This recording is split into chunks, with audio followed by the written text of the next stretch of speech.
Jollibee tayo guys. 59.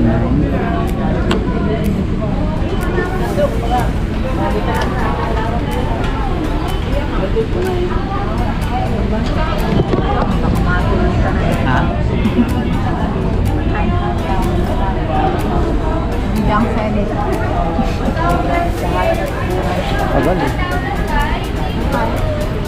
15. Hi guys. Okay na akin yan. Set up ko lang.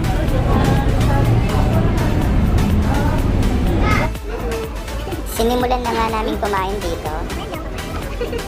Ang order ko is 1 piece chicken. Si Esme naman is palabok with 1 piece chicken. Umorder din kami ng fries at nag-upgrade din ako ng drinks to cock float. Nag-take out din nga pala kami ng burger. Nag-grocery din muna kami dito at kumain muna bago umuwi. Ang sarap tayo ni Esme, oh. Favorite na kasi yan. Tapos na nga ako dito kumain guys. Pero si Esme hindi pa.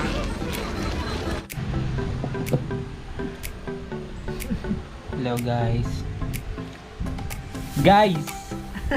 Totoo nga. Kumain kami kanina sa Jollibee. Ang late ng sinerve sa aking chicken.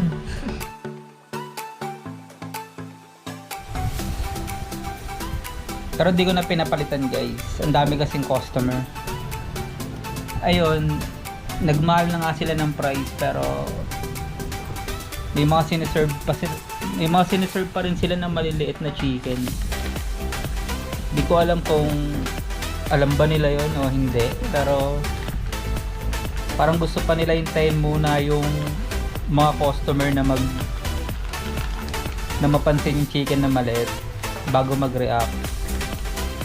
Pero ayun, masarap pa rin naman yung chicken kaso maliit.